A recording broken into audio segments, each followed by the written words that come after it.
Uma produção Domínio Público Audiolivros de Júlio Verne. 20.000 Léguas Submarinas.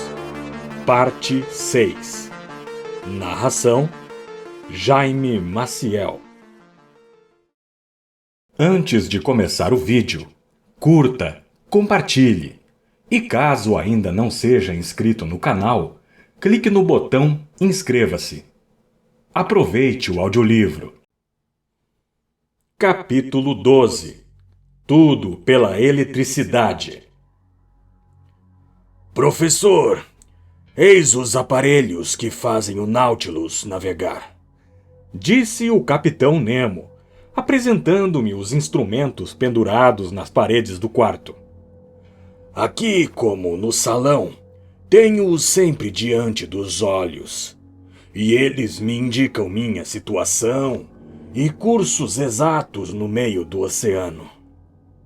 Alguns o senhor conhece como o termômetro, que fornece a temperatura interna do Nautilus, o barômetro, que mede a pressão do ar e faz a previsão do tempo, o higrômetro, que marca o grau de secura da atmosfera, o Storm Glass, cuja mistura, ao se decompor, anuncia a chegada das tempestades, a bússola, que orienta minha rota, o sextante, que, pela altura do Sol, me informa a latitude, os cronômetros, que me permitem calcular minha longitude, e, por fim, binóculos diurnos e noturnos, que utilizo para estudar todos os pontos do horizonte, quando o Nautilus sobe à superfície das águas.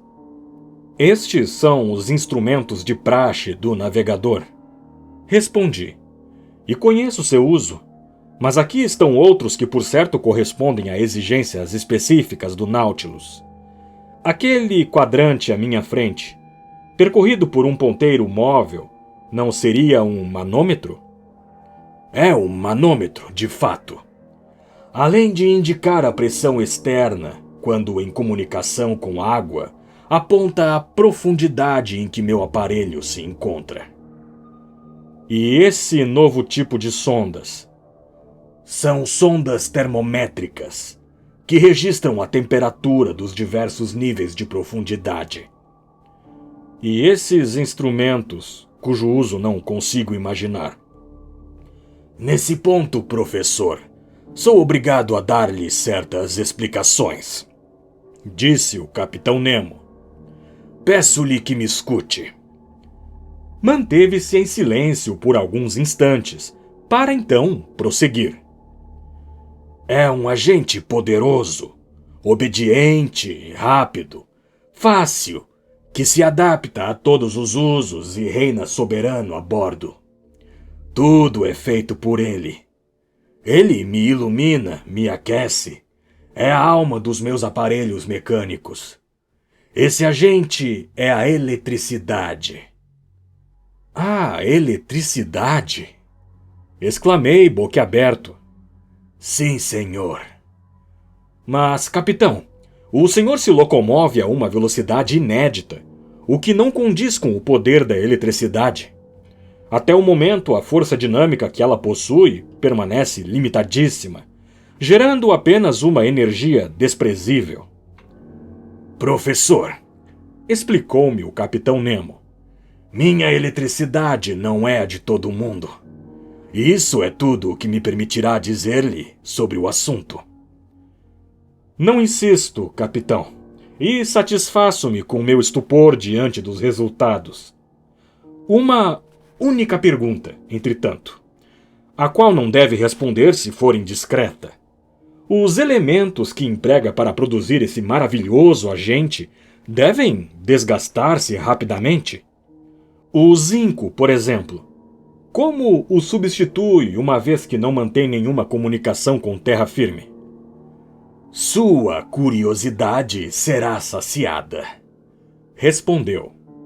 Em primeiro lugar, fique sabendo que no fundo dos mares há jazidas de zinco, ferro, prata, ouro, cuja exploração seria perfeitamente exequível.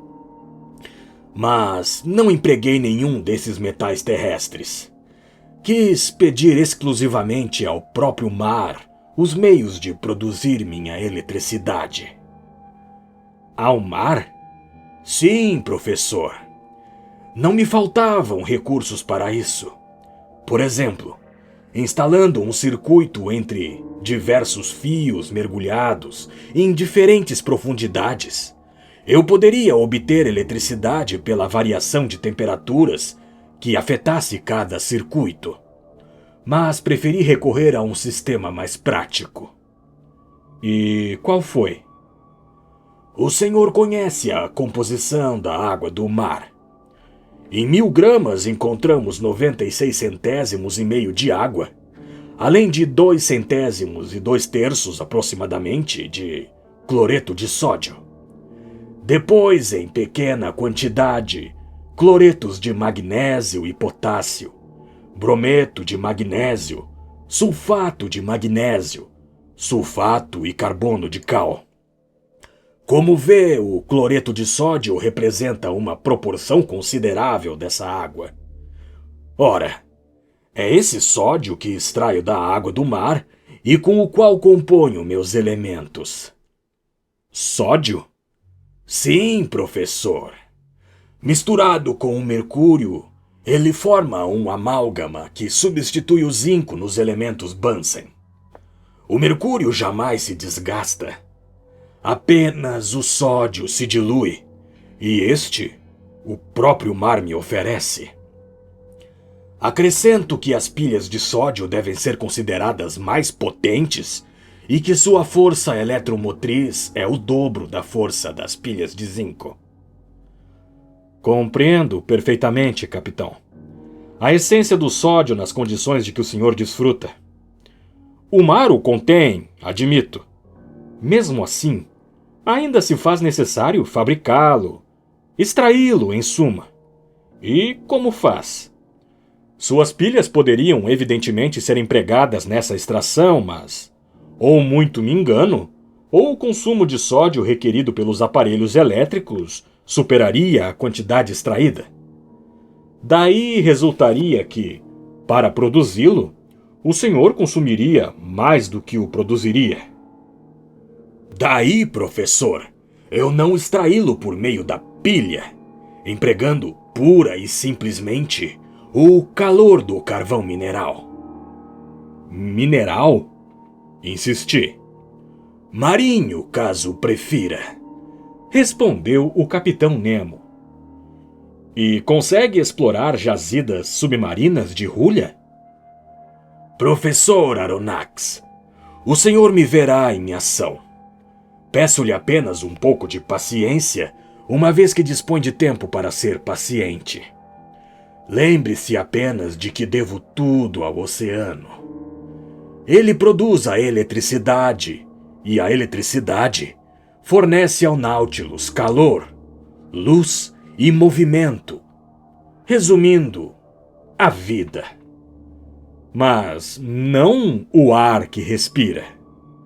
Oh, eu poderia fabricar o ar necessário ao meu consumo, mas seria inútil uma vez que subo à superfície quando bem me apraz. Ainda assim, embora não me forneça ar respirável, a eletricidade impulsiona válvulas poderosas, estocando-o em reservatórios especiais, o que me permite prolongar em caso de necessidade e pelo tempo que me aprouver minha permanência nas grandes profundezas. Capitão, respondi, contento-me em admirar.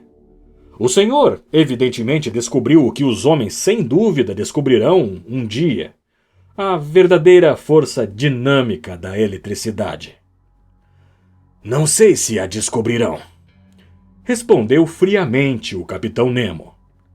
Seja como for, já conhece a primeira aplicação que dei a esse precioso agente. É ele que nos ilumina com uma uniformidade e continuidade que a luz do sol não possui. Agora, olhe esse relógio, É elétrico e funciona com uma regularidade comparável à dos melhores cronômetros. Dividi-o em 24 horas, como os relógios italianos, pois, para mim, não existe noite nem dia, nem sol nem lua, mas apenas essa luz artificial que arrasto até as profundezas marinhas. Veja, nesse momento são 10 horas da manhã. Em ponto. Outra aplicação da eletricidade. Esse mostrador, pendurado diante de seus olhos, serve para indicar a velocidade do Nautilus. Um fio elétrico conecta-o à hélice da barquilha, e seu ponteiro me fornece o deslocamento real do aparelho. Veja, nesse momento navegamos a uma velocidade moderada, 15 milhas por hora. É maravilhoso, respondi. E, ao meu ver, capitão, fez muito bem em empregar esse agente, que está destinado a substituir o vento, a água e o vapor. Não terminamos, professor Aronnax, disse o capitão Nemo, levantando-se. E, se fizer a gentileza de me seguir, visitaremos a popa do Nautilus. Com efeito, eu já conhecia toda a parte frontal daquela embarcação submarina, cujo plano exato apresento, indo do centro para o esporão. O refeitório de 5 metros, separado da biblioteca por uma divisória estanque, isso é, a prova d'água. A biblioteca, 5 metros. O grande salão, 10 metros. Separado do quarto do capitão por uma segunda divisória estanque. O mencionado quarto do capitão, 5 metros. O meu, 2,50 metros. E, por fim, um reservatório de ar com 7,50 metros, que se estendia até o castelo de proa. Total, 35 metros de comprimento. As divisórias estanques eram atravessadas por portas que se fechavam hermeticamente por meio de arremates de borracha, proporcionando toda a segurança a bordo do Nautilus, para o caso de uma infiltração. Segui o capitão Nemo através dos corredores situados no costado e cheguei ao centro da embarcação, onde havia uma espécie de poço que se abria entre 2 divisórias estanques. Uma escada de ferro fixada na parede conduzia à sua extremidade superior. Perguntei ao capitão para que servia aquela escada. Ela dá acesso ao Scaler, respondeu. O quê? Há um Scaler? Espantei-me. Exatamente. Uma excelente embarcação, leve e insubmersível, destinada aos passeios e à pesca. Mas então é obrigado a subir à tona quando deseja embarcar? De forma alguma.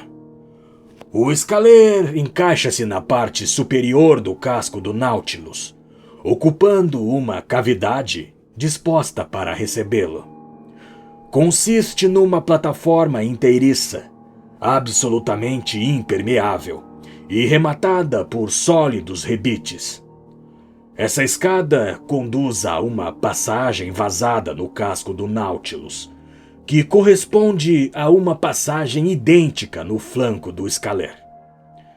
É por essa dupla abertura que me introduzo na embarcação. A tripulação fecha uma delas, a do Nautilus. Eu fecho a outra, a do Scaler, por meio de parafusos de pressão. Solto os rebites e a embarcação sobe com uma rapidez prodigiosa à superfície. Abro então a escotilha da plataforma, absolutamente vedada até então. Mastreio, iço minha vela ou pego meus remos e passeio. Mas como retorna a bordo? Não retorno, professor Aronnax. É o Nautilus que retorna. Há um comando seu? a um comando meu. Um fio elétrico está conectado ao submarino. Passo um telegrama. É o suficiente. Com efeito, eu disse, inebriado por aquelas maravilhas. Nada mais simples. Após atravessar o saguão do elevador que conduzia à plataforma, vi uma cabine com 2 metros de comprimento, na qual o Conselho e Ned Land, deslumbrados com a comida, tratavam de devorá-la vorazmente. A seguir, uma porta se abriu para a cozinha, com 3 metros de comprimento, situada entre as vastas despensas de bordo. Ali, a eletricidade mais poderosa e obediente que o próprio gás dava suporte às atividades culinárias. Os fios, chegando sob os fornos, transmitiam a esponjas de platina um calor que se distribuía e mantinha-se num nível uniforme. Este aquecia igualmente aparelhos destilatórios, que por meio da vaporização produziam uma excelente água potável. Contíguo a essa cozinha havia um banheiro, bastante confortável e cujas torneiras forneciam água fria ou quente à vontade. À cozinha sucediam-se as dependências da tripulação, com 5 metros de comprimento. Mas sua porta estava fechada e não pude ver seu aspecto, o que talvez me houvesse esclarecido a respeito do número de homens necessário para manobrar o Nautilus.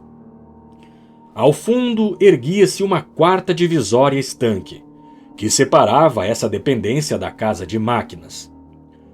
Uma porta se abriu e me vi no compartimento onde o Capitão Nemo, seguramente um engenheiro de primeira linha, instalara seus aparelhos de locomoção.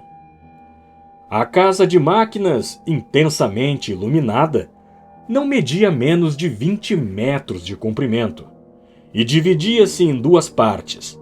A primeira abrigava os elementos que produziam a eletricidade. A segunda, o mecanismo que transmitia movimento à hélice.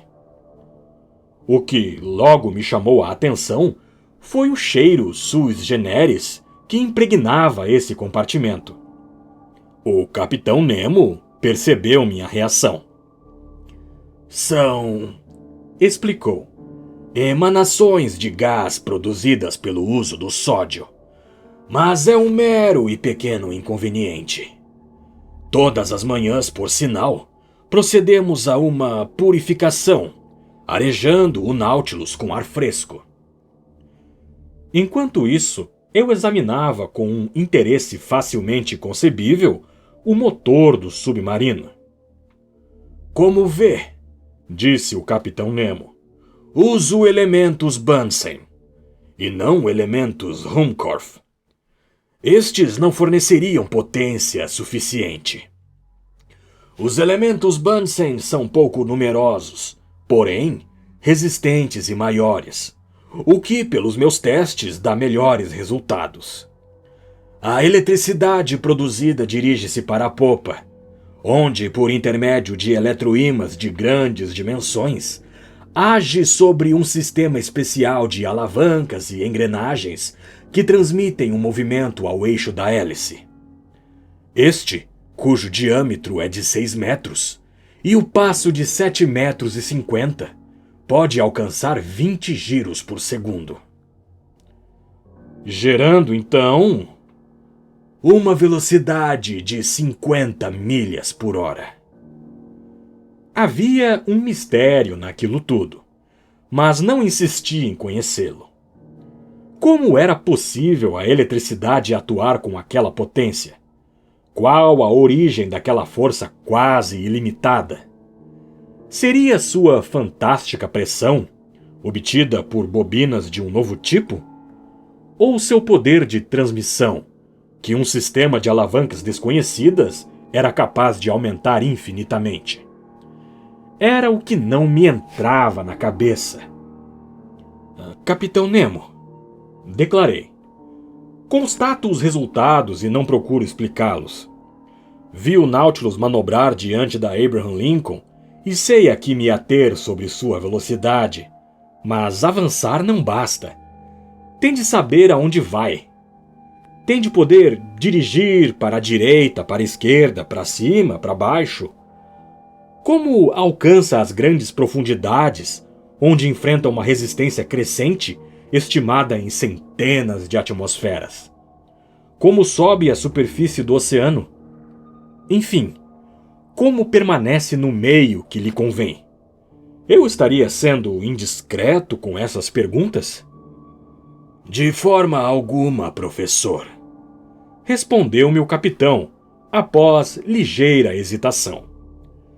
Uma vez que nunca mais deixará esta embarcação submarina. Passemos ao salão. É o nosso verdadeiro gabinete de trabalho, e lá saberá tudo o que deve saber sobre o Nautilus. Capítulo 13. Alguns números. Um instante depois, estávamos sentados num divã do salão, charutos na boca. O capitão pôs sob meus olhos uma planta que fornecia plano, corte e elevação do Nautilus, e começou sua descrição nestes termos. Eis, professor Aronnax, as diversas dimensões da embarcação que o transporta. Consiste num cilindro esticado, com as pontas cônicas, tendo, portanto, a forma de um charuto. Forma já adotada em Londres para várias construções do mesmo gênero. O comprimento deste cilindro, de uma extremidade à outra, mede exatamente 70 metros, e seu vão, em sua maior largura, 8 metros. Logo, não é construído inteiramente na base decimal, como os vapores de longo curso, mas suas linhas são suficientemente esguias e a curvatura de sua carena suficientemente delgada para que a água deslocada flua facilmente e não oponha nenhum obstáculo ao seu avanço. Essas dimensões permitem-lhe, mediante um simples cálculo, deduzir a superfície e o volume do Nautilus. Sua superfície compreende 1.011 metros quadrados e 45 centésimos. Seu volume, 1.500 metros cúbicos e 2 décimos. O que significa dizer que, inteiramente submerso, desloca ou pesa 1.500 metros cúbicos ou toneladas. Quando projetei esse navio, destinado à navegação submarina, pretendi que, em equilíbrio na água, ele mergulhasse 9 décimos e emergisse apenas 1. Nessas condições, por conseguinte, não devia deslocar senão os 9 décimos de seu volume, ou seja, 1.356 metros cúbicos e 48 centésimos. Isto é, não pesar mais do que esse número de toneladas. Logo, fui obrigado a não ultrapassar esse peso, construindo-o segundo as dimensões supracitadas. O Nautilus compõe-se de 2 cascos, um interno, outro externo, reunidos entre si por barras de ferro em T, que lhe conferem extrema rigidez. Graças a essa disposição celular, ele resiste como um bloco, como se fosse maciço. Suas juntas não cedem, ajustando-se por si mesmas e não pela pressão de rebites. E a homogeneidade de sua construção, decorrente do amálgama perfeito dos materiais, permite-lhe desafiar os mares mais violentos. Esses 2 cascos são fabricados com chapas de aço, cuja densidade em relação à água é de 7/8 décimos. O primeiro não tem mais de 5 centímetros de espessura e pesa 394 toneladas e 96 centésimos. O segundo invólucro, a quilha, com 50 centímetros de altura e 25 de largura, pesa sozinho 62 toneladas. O motor, o lastro, os diversos acessórios e instalações, as divisórias e estroncas internas têm um peso de 961 toneladas e 62 centésimos, que acrescentadas às 394 toneladas e 96 centésimos, formam o total requerido de 1.356 toneladas e 48 centésimos. Entendido? Entendido? Respondi. Logo, prosseguiu o capitão, quando o Nautilus encontra-se flutuando nessas condições, ele emerge 1/10. Ora, caso eu disponha de reservatórios com uma capacidade igual a esse 10º, ou seja, com uma continência de 150 toneladas e 72 centésimos, e os encha com água, a embarcação, deslocando então 1.507 toneladas, ou pesando-as, imergirá completamente. É o que acontece, professor. Esses reservatórios situam-se no calado, nas partes inferiores do Nautilus. Abro torneiras, eles se enchem e, afundando um pouco, a embarcação aflora à superfície das águas. Bem, capitão, agora chegamos à verdadeira dificuldade. Que o senhor possa aflorar a superfície do oceano, compreendo. Contudo, mais embaixo, mergulhando além dessa superfície, seu aparelho submarino não irá encontrar uma pressão e, por conseguinte, sofrer um impulso de baixo para cima, que deve ser estimado em 1 atmosfera para cada 10 metros de água, ou seja, aproximadamente 1 quilograma por centímetro quadrado? Exatamente, professor. Portanto, a menos que encha completamente o Nautilus, não vejo como possa movê-lo em meio às massas líquidas. Professor, respondeu o capitão Nemo, não convém confundir estática com dinâmica, caso não queira expor-se a graves erros. Despendemos pouquíssimo trabalho para alcançar as baixas regiões do oceano, pois os corpos tendem a tornar-se abissais. Acompanhe o meu raciocínio. Pois não. Quando calculei o peso suplementar a ser acrescentado ao Nautilus, a fim de emergi-lo, minha única preocupação foi com a redução de volume sofrida pela água do mar à medida que suas camadas vão ficando mais profundas. Naturalmente, respondi. Ora, se é verdade que a água não é absolutamente incompressível, nem por isso deixa de ser muito pouco compressível. Com efeito, segundo os cálculos mais recentes, essa redução não passa de 436 milésimos por atmosfera, ou para cada 10 metros de profundidade. Vamos supor que eu tenha de descer a 1.000 metros. Levarei em conta, então, a redução do volume sob uma pressão equivalente à de uma coluna d'água de 1.000 metros. Isso é, sob uma pressão de 100 atmosferas. Essa redução será, então, de 436 milésimos. Logo, devo aumentar o peso de maneira a pesar 1.500 toneladas e 77 centésimos, em vez de 1.500 toneladas e 2/10. Ou seja, o aumento será de meras 6 toneladas e 57 centésimos. Só? Só, professor Aronnax. E é uma conta fácil de fazer. Meus reservatórios suplementares têm uma capacidade de 100 toneladas, o que significa que posso descer a profundidades consideráveis. Ora, se me aprouver subir e aflorar novamente a superfície, fazendo o Nautilus emergir 1/10 de sua capacidade total, basta-me escoar essa água e esvaziar completamente todos os reservatórios. A tais raciocínios fundamentados em números, eu nada tinha a objetar. Aceito seus cálculos, capitão. Respondi.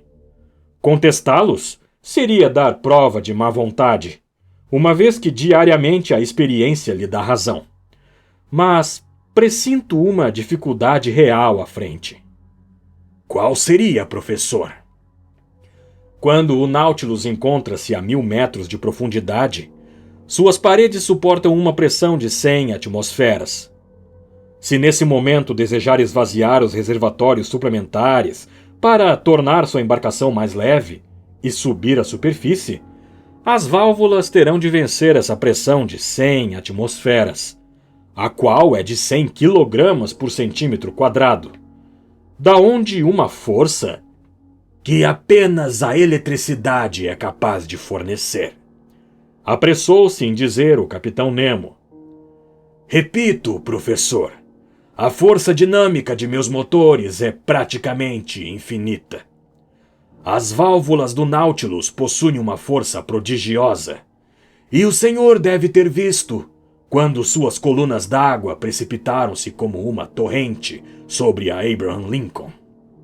A propósito, para poupar meus aparelhos, não recorro aos meus reservatórios suplementares, senão quando preciso alcançar profundidades médias de 1.500 a 2.000 metros.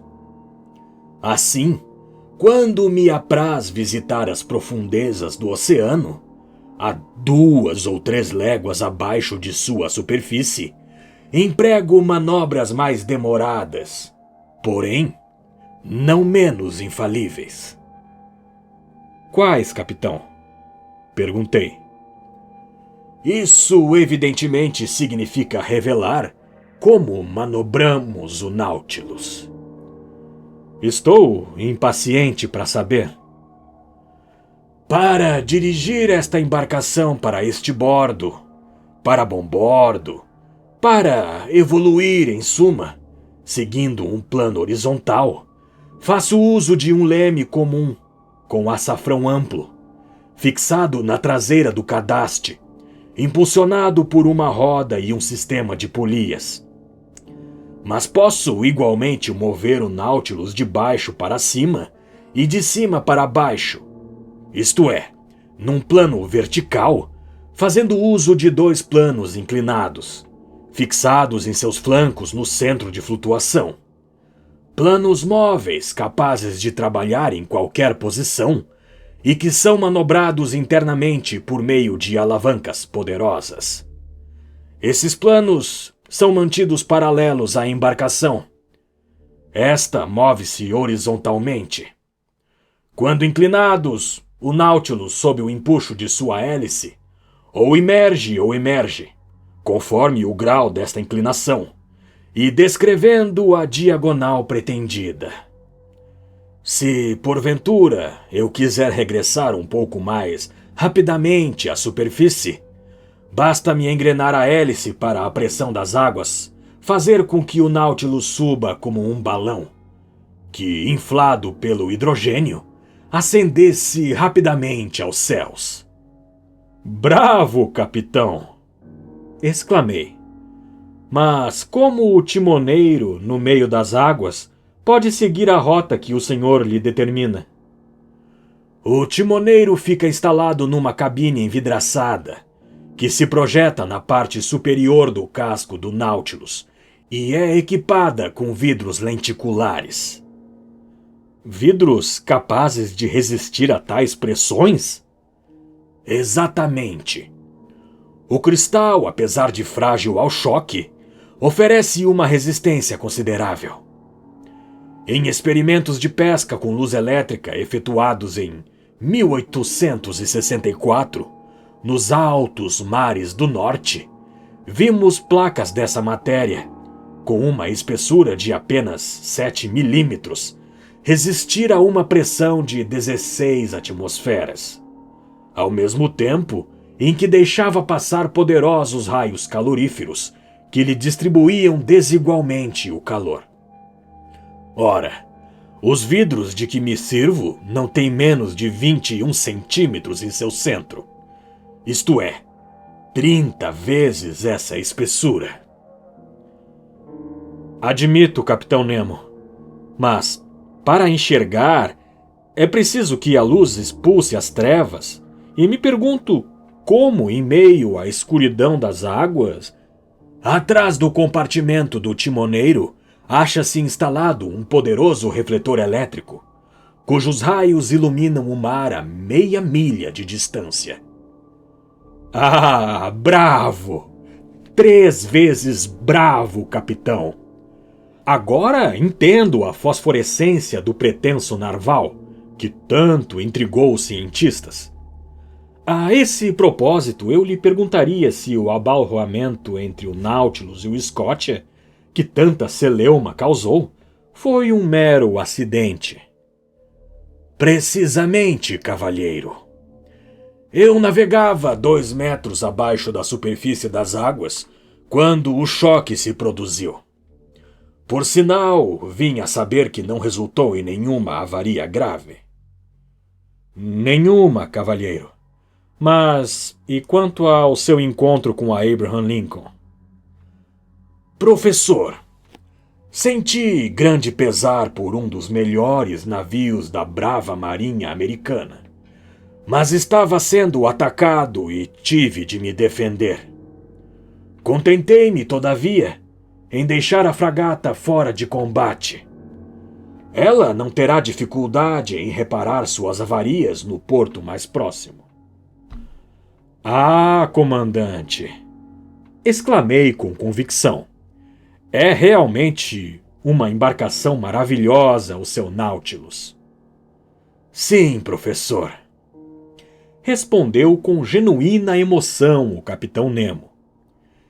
E amo-o como a carne de minha carne. Se tudo é perigo a bordo de um de seus navios submetidos aos caprichos do oceano, se, nesse mar, a primeira impressão é a sensação do abismo, como disse tão bem o holandês Jansen, abaixo dele e a bordo do Nautilus, o coração do homem não tem mais nada a temer. Nenhuma deformação a recear, pois o duplo casco da embarcação possui a rigidez do ferro. Nenhum maçame que se fatigue pelo balanço ou adernação, nenhuma vela a ser carregada pelo vento, nenhuma caldeira a ser rachada pelo vapor, nenhum incêndio a temer, uma vez que este aparelho é fabricado a partir de chapas metálicas e não madeira. Nenhum carvão que se esgote, uma vez que a eletricidade é seu agente mecânico. Nenhum encontro a recear, uma vez que é o único a navegar em águas profundas. Nenhuma tempestade a enfrentar, uma vez que desfruta, alguns metros abaixo da superfície, da tranquilidade absoluta. Eis, professor, o navio por excelência. E se é verdade que o engenheiro confia mais na embarcação que o construtor, e o construtor mais que o próprio capitão, imagine então a confiança que deposito no Nautilus, uma vez que dele sou ao mesmo tempo capitão, construtor e engenheiro. O Capitão Nemo falava com uma eloquência arrebatadora. O fogo de seu olhar e a paixão de seu gesto transfiguravam-no. Sim, ele amava seu navio como um pai ama o filho. Mas uma pergunta, talvez indiscreta, apresentava-se naturalmente e não pude me conter. Quer dizer que é engenheiro, Capitão Nemo? Sim, professor. Ele me respondeu. Estudei em Londres, Paris e Nova York, na época em que era um habitante dos continentes da Terra. Mas como pôde construir em segredo esse admirável Nautilus? Cada uma de suas peças, professor Aronnax, veio de um ponto diferente do globo e para uma destinação disfarçada. Sua quilha foi forjada no Creosote, o eixo de sua hélice na Penn e Companhia de Londres, as placas de ferro de seu casco na Laird de Liverpool, sua hélice na Scott de Glasgow. Seus reservatórios foram fabricados pela Cail e Companhia de Paris, seu motor pela Krupp da Prússia, seu esporão nas oficinas de Motala, na Suécia, seus instrumentos de precisão nos irmãos Hart de Nova York, e etc. E cada um desses fornecedores recebeu meus planos sob nomes diversos. Mas insisti. Era preciso montar, encaixar as peças fabricadas dessa forma. Professor, instalei minhas oficinas num rochedo deserto no meio do oceano. Ali, eu e meus operários, isto é, meus bravos companheiros, a quem instruí e formei, realizamos o nosso Nautilus. Em seguida, concluída a operação, o fogo destruiu todos os vestígios de nossa passagem por esse rochedo, que eu teria explodido se pudesse. Devo então acreditar que esta embarcação custou uma fortuna. Professor, um navio de ferro custa 1.125 francos a tonelada. Ora, o Nautilus tem uma tonelagem de 1.500, o que dá 1.427.000 francos. Arredondando, 2 milhões, se incluirmos suas instalações. E arredondando mais um pouco, 4 ou 5 milhões com as obras de arte e coleções de seu acervo. Uma última pergunta, Capitão Nemo. Faça, professor. Quer dizer que é rico? Rico ao infinito, professor. E poderia, sem me constranger, pagar os 10 bilhões da dívida da França. Fitei demoradamente o personagem que me falava daquela forma. Estaria zombando da minha credulidade? O futuro me diria. Você está escutando o livro 20.000 Léguas Submarinas, uma produção do canal Domínio Público Audiolivros. Se inscreva no canal, curta, compartilhe. Nos vemos no próximo vídeo.